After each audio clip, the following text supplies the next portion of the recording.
আচ্ছা, আমি ওই যে কফি কতটুকু উপকারী এটার ব্যাপারে বলি। কারণ হুম, আমাদের আচ্ছা আমি শুরুই করি। আচ্ছা, আসসালামু আলাইকুম এভরিওয়ান। আমি মোহাম্মদ আলী নিঝুম। অ্যান্ড কফি এই জিনিসটা আমরা যারা অনলাইন প্রফেশনে আছি বা যারা অনলাইনে একটু অ্যাক্টিভ তারা দেখবো যে সিনিয়ররা প্রায় সবাই কফি হাতে নিয়ে বা কফির মগ নিয়ে ছবি দিচ্ছে বা মোটামুটি কফিটা তাদের ডেইলি লাইফের একটা অংশ। তো আমরা যারা কফি খাই না নর্মালি চা খাই বা রং চা খাই, তাদেরও একটা ফ্যাসিনেশন থাকে যে আরে কফি খাইলে হয়তো আসলেই আমি প্রোডাক্টিভ হইতে পারবো। তো এই জন্য অনেকেই কী করে শখে বা মোটামুটি একটু পশ লাইফ লিড করার জন্য কফি খাওয়ার অভ্যাসটা শুরু করে।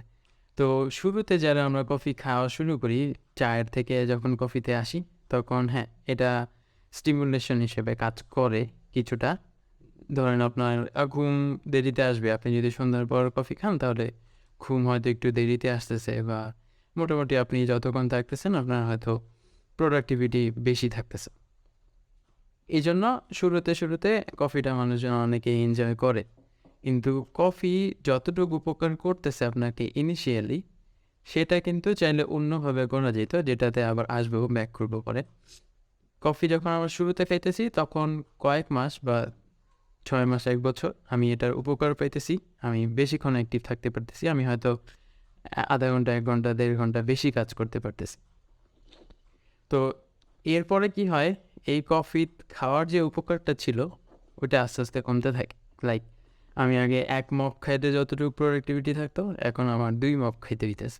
এখন আমার সকালে খাইতে হইতেছে, সন্ধ্যায় খাইতে হইতেছে। কেউ দেখবেন ৩-৪ কাপও খায়, ৩-৪ মগও খায়। তো কি হয়, মানে আস্তে, আস্তে আগের মতো আর ওই প্রোডাক্টিভিটিটা থাকে না। প্লাস আমাদের বাংলাদেশে আমরা যারা, দেখবেন যে গরমের দিনেও মানুষজন চা দোকানে বসে চা খাইতেছে। বাইরে রোদ, তাও চা খাইতেছে। কারণ ওই যে আমাদের একটু গরম একটা ফিলিং কাজ করে আসছি, একটু ওই ইয়া গরম একটা কিছু খাবো, এটাই কিন্তু আমাদের অনেক ক্রেভিং হয়। এই জন্যই কিন্তু আমরা চা খাই। তো চা যখন বাদ দিয়ে কফি খেতেছি, তখন আমার ওই ক্রেভিংটার জন্য আমার কফি খেতে হইতেছে। অ্যান্ড কফিতে তো ক্যাফেইনের পরিমাণ বেশি থাকে যে কোনো কিছুর থেকে। তো এই জন্য কী হচ্ছে, ওই আস্তে, আস্তে ডিপেন্ডেন্সিটা বাড়তেছে। অ্যান্ড যখন আমার অনেক মানে ৩-৪ কাপ খাইলেও আমি জেগে থাকতে পারতেছি না, তখন তো আল্টিমেটলি আর কফির উপকারিতাটা থাকলো না, তাই না? ব্যালেন্স হয়ে গেল যে খাইলে যা ছিল আগে, এখন না খাইলেও মানে আগে না খেলে যা ছিল এখন খাইলেও তাই থাকতেছে। মানে কাইন্ড অফ আমি যতটুকু গেইন করছিলাম অতটুকু এখন নাই। এখন আসে নেগেটিভ দিকগুলা। আপনি যখন কফি খাওয়া হঠাৎ করে ছেড়ে দিবেন, আপনার ৬ থেকে ৮ ঘন্টা পর ক্যাফেইন উইথড্রয়াল শুরু হবে। মানে আপনার মাথা ব্যথা শুরু হয়ে যাবে। অ্যান্ড এই মাথা ব্যথা নরমাল মাথা ব্যথার মতো না, মাইগ্রেনের মতো। মানে ফুল চোখের ভিতর থেকে ব্যথা করে পুরা মাথা, মানে আপনি বুঝতেই পারবেন না এটা কেন হইতেছে। তো আমার এক সময় এরকম হয়েছিল, গত বছর যখন করোনা চলে, গত বছরের আগের বছর, হয়তো একটু আগে হইতে পারে। কি হয়েছিল আমি বুঝতে পারতেছিলাম না যে আমার জ্বর আসছিল। জ্বর আসার পর এই ২-৩ দিন আমি কফি খাইনি। কারণ জ্বরের মধ্যে আমি কফি বানাইতে উঠতে পারিনি, আমি কাউকে বলিও নেই বানাইতে। তো আমার এমন পরিমাণে মাথা ব্যথা হইতেছে, আমি একদম বেডে পড়ে আছি ২ দিন। উঠতে পারতেছি না। আমি বুঝতেছি না কেন মাথা ব্যথা হইতেছে। আমি ওষুধ খাইতেছি, আমি কত যা করতেছি ঘামে না। এরকম কখনো হয়নি। তো শেষমেশ গিয়ে মানে আমার কয়েকটা আছে মাথা ব্যথা, আমার এমনিতে নরমালি মাইগ্রেন হয় মাঝে, মাঝে। তো আমার কয়েকটা স্টেপ আছে যে আমার ফার্স্টে মাথা ব্যথা হলে আমি ট্রাই করি যে অ্যাসিডিটি হয়েছে নাকি, ওইটা হয়ে থাকলে আমি অ্যাসিডিটির জন্য কোনো একটা মেডিসিন নিই। ওইটা যদি করার পরও না কমে, তার মানে আমি হয়তো পানি কম খাইছি বা আমার হয়তো একটু ওপেন এয়ারে যাওয়া উচিত, যাই। তারপরেও যদি না কমে, শেষমেশ আমি মেডিসিন নেই, টাফনিল নেই বা নাপা নেই। তারপরেও যদি না কমে, তার মানে আমার এখন ক্যাফেইন উইথড্রল চলতেছে। তখন হিসাব করি যে কফি খাইছি নাকি। তো সব কিছু করার পর আমার মাথায় আসতেছিল না যে কফি যে খাই নেই ২ দিন, কারণ জ্বরের মধ্যে এমনিতেই তো মুখে রুচি থাকে না। শেষমেশ গিয়ে অ্যাটেম্প নিলাম, ছোটো বোনকে বললাম জাস্ট ব্ল্যাক কফি একটু করে বানায় নিয়ে আসতে, মানে একটু পানি দিয়ে বানায় নিয়ে আসতে। তো একটু পানি দিয়ে বানায় নিয়ে আসলো, খাইলাম। ১৫-২০ মিনিটের মধ্যে আমি আবার ঠিক মানে ফুল জ্বরের মধ্যে আমি বেড রেস্টে আছি, উঠতে পারতেছি না, লড়তে পারতেছি না, মাথা ব্যথায় আমি মাথা দেয়ালের সাথে বাইরে বেরিয়ে করতেছি।